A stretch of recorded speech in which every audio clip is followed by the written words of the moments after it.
papa travaillait dans le cinéma. Et il a une façon de faire du cinéma pour moi qui était très énigmatique, enfin, très mystérieuse. Enfin, c'est quelqu'un de très érudit, de très intellectuel. Et je crois qu'il ne nous en a jamais vraiment parlé. Et je pense qu'il en a beaucoup souffert enfin, à certains moments, mais qu'il a pris aussi énormément de plaisir. Et il y a eu un truc par rapport à la place qu'il prenait de manière permanente où je sais pas, je le sentais à la fois en retrait et constamment acteur, enfin constamment en train de mettre en scène, j'ai envie de te dire les choses. Et je crois que ça inconsciemment, ça m'a un petit peu construit ou ça m'a donné envie. Et puis là, j'ai commencé à voir des films, j'ai commencé à comprendre ce qui me plaisait au cinéma et ce que je trouvais excitant. Et puis j'ai rencontré des potes, et puis eux avaient des envies, et puis j'ai commencé à vouloir aussi essayer des choses. J'ai fait de la déco, j'ai fait du son, j'ai fait du cadre, jusqu'au jour où, sur la fin de mon diplôme, il a fallu écrire un film. Et là, j'ai dirigé des comédiens. Et je me rappelle d'un plan, enfin, bon, c'était un film d'étudiant, mais j'ai trouvé que le plan était super beau en fait. Et je me suis dit, bah putain, ça vient de moi. Il y en a beaucoup en fait, il y en a vachement.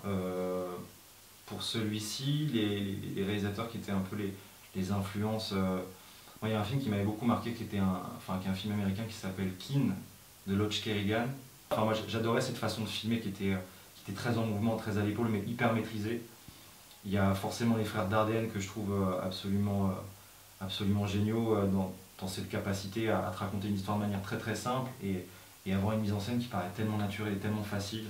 Après, c'est l'impression qu'il n'y a pas de film finalement. T'as presque l'impression qu'ils ont enregistré le réel. Et on sait à quel point c'est difficile d'obtenir ce qu'on appelle quelque chose de vivant, pas forcément de réel, mais quelque chose de vrai, de sincère à l'écran, que filmer comme ça et retranscrit de cette manière, moi je trouve ça toujours absolument génial.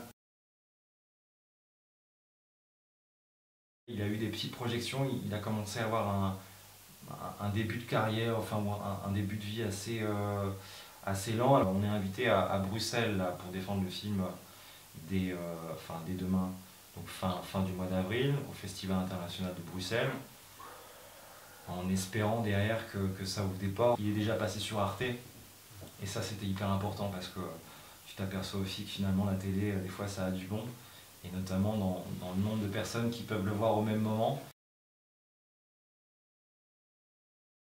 C'était passionnant et c'était hyper dur. En fait, je pense que je me suis vraiment formé professionnellement sur ce scénario-là.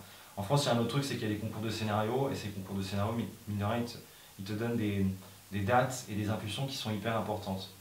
Moi, j'ai commencé, le scénario faisait 5 pages. J'avais un co-scénariste qui est aussi mon chef opérateur et meilleur pote qui était là aussi pour m'aider.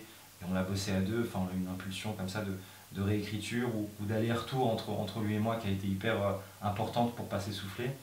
On a eu le Moulin d'Andé, ça nous a permis d'avoir un second souffle. On a continué à travailler, j'ai cherché une production, j'en trouvais pas. J'ai obtenu Beau Marché au Festival de Lille qui a permis d'avoir encore une autre impulsion et qui m'a permis toujours d'avoir la sensation d'améliorer constamment le projet. Et puis j'ai trouvé une productrice qui m'a dit écoute, on y va. Il y a encore des choses à travailler si tu veux qu'on essaye de le produire ensemble. Et donc là, il m'a fallu encore un petit coup de stylo ou un gros coup de stylo pour arriver à du dépôt, tout simplement sur les commissions à la fois en région et à la fois au CNC. Et puis tu as des régions qui te disent non et qui te disent non pourquoi. Et là, tout d'un coup, ça te donne une impulsion supplémentaire et tu comprends ce qui ne marchait pas dans ton scénario.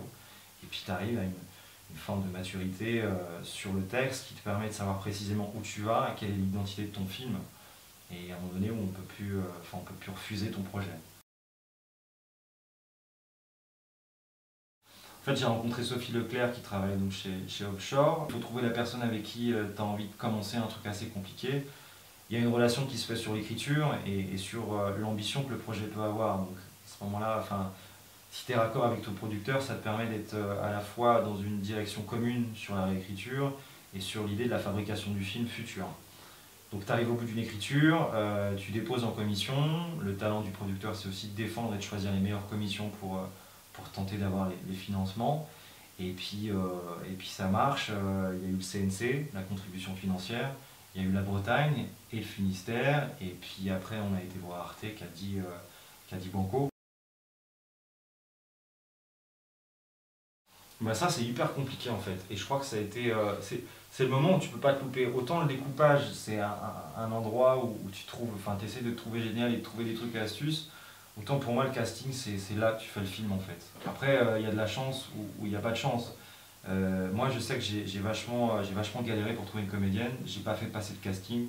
Le truc, c'est que j'ai vu des milliers de photos, j'ai vu des milliers de bandes démos, et finalement, la rencontre s'est faite avec peu de personnes qui me semblaient être des physiques pour le coup, parce que je parlais que de physique, qui ressemblaient un peu au personnage que j'avais en tête.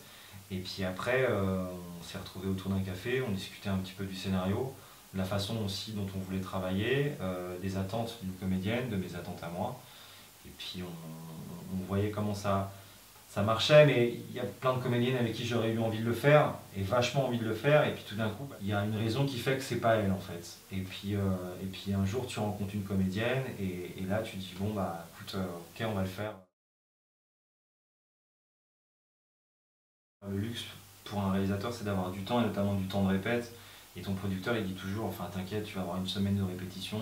Moi, je veux répéter dans la voiture, t'inquiète, tu vas répéter dans la voiture, il n'y a pas de problème. Et à l'arrivée, tu es à 2 jours du tournage et tu as eu le temps de faire une lecture avec les 2 comédiens principaux, et basta.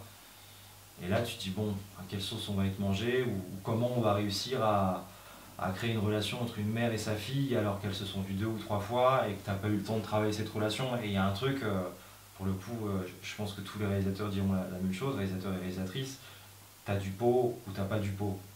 Et des fois, il y a une alchimie, elle marche, des fois elle marche pas. Et là, tout d'un coup, on a une alchimie qui fonctionne, on a 2 comédiens qui se trouvent, et on a une mise en scène que tu n'as pas besoin d'aller chercher avec violence, ou il y a un truc naturel, il y a un truc fluide, il y a un truc qui se met en place, et tout d'un coup ça fonctionne. Et je pense que tu vois, ce moment-là, enfin, si ça marche, c'est aussi parce que tu as une équipe avec qui ça fonctionne, tu as un premier assistant formidable qui te choisit le premier jour et la première séquence qui marcherait le mieux aussi dans ta mise en scène. Tu as toute une organisation qui est faite en fonction, donc qui tout d'un coup va toujours aller dans le sens de ce rapport entre 2 personnages. Tu as un jeu d'acteur qui est protégé par une équipe en fait. Et la veille, ça se joue au bistrot parce que tu manges avec tout le monde, que la petite fait des blagues. Donc il y a des rires qui se font, et puis il y a un naturel qui se met en place, et il y a un truc autour de la simplicité et de l'écriture en collectif qui tout d'un coup permet à 2 acteurs de ne pas avoir peur, et de ne pas avoir peur dès la première minute jusqu'à la dernière. Pour moi, il est aussi un technicien sur un plateau, au même titre que tous les autres, et moi j'ai déjà besoin que ça fonctionne d'un point de vue humain en fait, vraiment sur l'ensemble. Donc je me sens responsable de l'ambiance d'un plateau et de la façon dont les gens vont travailler ensemble. Après, la place du metteur en scène, pour moi, elle est avec les comédiens, et qu'avec les comédiens. Et je pense que son job, c'est à la fois d'être au présent et vraiment, enfin, dans le réel de l'action, et en même temps d'anticiper constamment le travail qu'il va devoir avoir au montage, et le matériel ou la matière qu'il va réussir à obtenir de ses jours de travail tout d'un coup pour pouvoir écrire un film. En fait, avec Vital, quand il m'a dit mais putain, t'es en finale et je suis en finale aussi, on va faire une blague, on va essayer de s'engueuler sur le plateau, faudrait faire un truc là où on s'est pas vu depuis 10 ans, je déteste ton film, tu détestes mon film, enfin bon bref, moi mon frère je l'aime tellement, je suis pas, alors le mot concurrence pour moi enfin, il y a pas une, je peux pas l'envisager avec mon frangin. Oui, en tout cas on sait que une projection Kinoma c'est toujours une projection où on va se faire un maximum de plaisir. Alors merci Kinoma.